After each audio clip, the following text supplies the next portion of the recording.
જવું પડ્યું અને એ જ પરંપરામાં કહેવાય છે કે આજ તમે ગેડા ગયા હો, ગેડા હનુમાનજી મહારાજ નાળિયેરનો ઢગલ ગંજ પડ્યો છે. હું દર્શન કરી આવ્યો છું. મને આ બધા દેવજીભાઈ ને બધા મિત્રો લઈ ગયેલા, ત્યાં ટીપી સાહેબ ને બધા લઈ ગયેલા મને.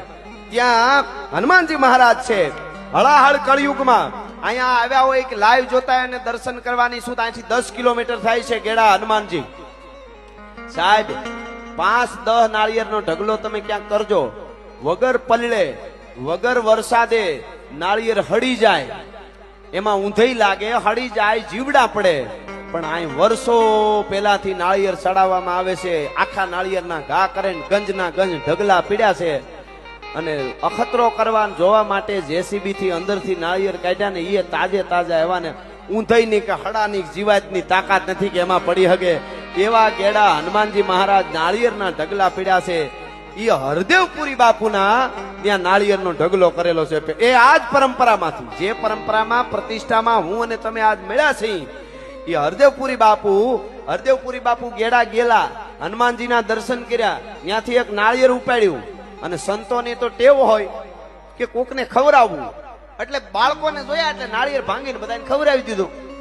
અને રાતે હુતા અને ગેડા હનુમાનજી મહારાજ સપનામાં આવ્યા ભાઈ.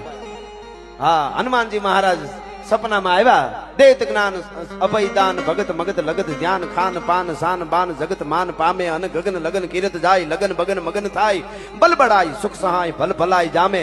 એ હનુમાનજી મહારાજ સપનામાં આવ્યા અને કહેવાય છે કે હરદેવપુરી બાપુને એવું કીધું કે તું મારું નાળિયેર શ્રીફળ પૂછ્યા વગર લઈને તે બાળકોને ખવડાવી દીધું છે, ખોટું પાછું નાળિયેર મૂકી જાય.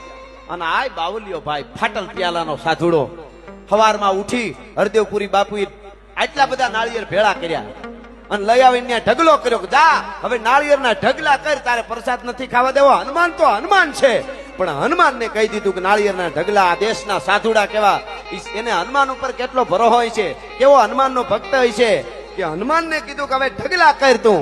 અને તેથી આ જ પરંપરામાંથી જે સાધુ સંતો જે પેઢી ઉતરતી આવે છે, સવાઈગીરી બાપુથી લઈ શંભુગીરી બાપુથી લઈ, એ કહેવાય છે કે એમને પરંપરા વહી આવે. હરદેવપુરી બાપુ કહેવાય છે કે એમણે ઢગલો કર્યો તો નાળિયેરનો, ત્યાં કાયમના માટે તેદુણા નાળિયેર ચડતા આવે છે. અને વચ્ચે કોઈ એવા મોટો અધિકારી કોક આવેલો, એને કીધું કે આ ઢગલો અહીંથી હટાડી લ્યો. અને હટાડવાનો હુકમ કર્યો. બહુ મોટો અધિકારી એને હુકમ કર્યો.